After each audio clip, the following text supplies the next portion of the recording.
la revue de presse ou la synthèse des articles des publications sur Radio Kaloum. Pendant que sur le fil de l'AGP, l'agence guinéenne de presse, la SEG, lance le projet Un client, un compteur en vue de recouvrer des factures d'eau, éviter les contestations et minimiser le gaspillage d'eau, il y a déjà des cris contre ces compteurs à post-paiement. Eh bien, soleilfmguinée.net nous fait découvrir des jeunes qui s'activent dans la lutte contre la malgouvernance. Le mouvement Stop à la malgouvernance a été lancé mercredi dernier par la PQD de Plateforme citoyenne unie pour le développement. Et selon nos confrères, ce mouvement de jeunes compte s'attaquer à la corruption, à la gabegie, au détournement de deniers publics, à l'insécurité, à l'injustice et même au fonctionnement irrégulier de certaines institutions républicaines. Stop à la mauvaise gouvernance a déjà répertorié les mauvaises pratiques au niveau local et national.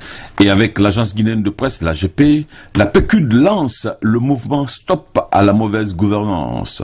Pour la porte-parole Sainte-Anne Kamano, je cite, la corruption et l'impunité minent le pays depuis plusieurs décennies. Les jeunes et les femmes sont les principales victimes de ces fléaux devenus désormais une culture, voire une pratique de gouvernance en Guinée. Fin de citation. Outre la mise en place d'une plateforme d'alerte et de dénonciation des pratiques de mauvaise gouvernance, il est question d'informer les citoyens guinéens sur les proportions incontrôlables des pratiques de mauvaise gouvernance et leurs conséquences sur les populations, chômage, pauvreté, inégalité, injustice et insécurité. Avec l'AGP, le mouvement se propose même d'organiser les conférences débats pour susciter l'éveil de la conscience citoyenne sur la gratuité de certains services publics et une campagne de veille sur la corruption de proximité. Et au moment où l'agence guinéenne de presse constate la présence des commerçants ambulants dans les installations du centre de santé Bernard Kouchner de Caranti, en Zérékoré, Guinée News nous signale le lancement d'un projet de réduction du taux de séroprévalence VIH-Sida en faveur des jeunes et des femmes.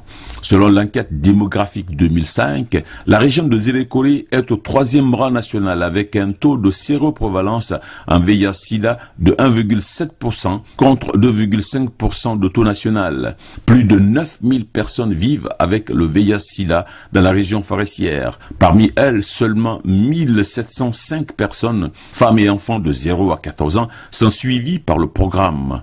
Le nouveau projet touchera 415 896 jeunes et femmes et filles en âge de procréer dans la région. Il y a aussi 200 femmes sans enfants infectés mais perdues de vue du programme de prise en charge.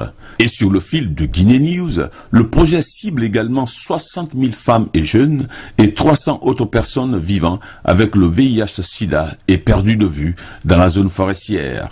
Et pendant que 5 des 12 personnes poursuivies pour détention et consommation de cannabis écopent chacune d'un an de prison avec sursis à Sigiri, Guinée7.com, dans ses colonnes, revient sur le procès des auteurs du détournement de fonds à la Banque centrale de la République de Guinée. Sur les 100 000 euros détournés, la totalité a été remboursée. En revanche, sur les 150 000 $ compromis, les prévenus restent devoir 58 500 $. Le procès continue et le tribunal propose même de saisir la maison du planton Yamoussa Souma, achetée à 30 000 $ à Kagbele Plateau. Guinée7.com, qui s'en fait l'écho, traite à la fois de la formation des agents guinéens en sécurité maritime et du lancement des épreuves du baccalauréat 2017.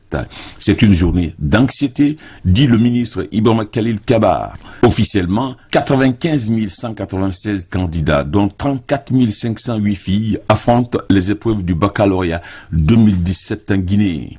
En politique, destitution de Bakary Fofana à la tête de la Commission électorale nationale indépendante, la société civile déplore le soubresaut, titre Guinée News. Ce, au moment où l'opposition publie l'agenda des manifestations de rue contre ce qu'elle appelle, je cite, mauvaise foi du gouvernement à appliquer l'accord politique du 12 octobre 2016, fin de citation. Le premier meeting de l'opposition sera organisé le 16 juillet à Kaloum et la manifestation de rue le 2 août 2017.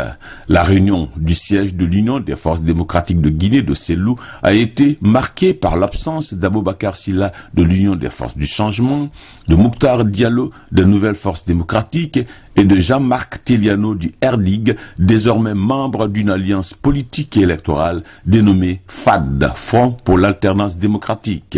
Et pour Guinée News, le FAD est à l'abordage de l'UFDG et le leader de l'Union des forces du changement est catégorique dans les colonnes de Guinée7.com. Je cite, « On ne peut pas être en train de discuter et aller dans la rue ». Fin de citation. Selon notre confrère, Cellou Dalein Diallo est désormais seul avec ses ouailles dans le combat de rue. Et au front, Cellou n'est désormais qu'avec les anciens alliés d'Alpha Condé, révèle Guinée News.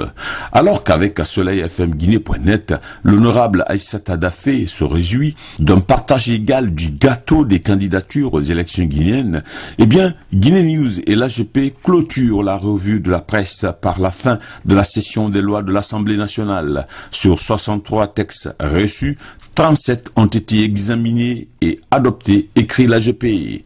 Cory Kondiano qualifie certains députés de spécialistes en violence verbale et en attaque personnalisée. Selon le président de l'Assemblée nationale, l'audit de l'administration parlementaire a permis de déceler 75 doublons et 148 faux diplômes.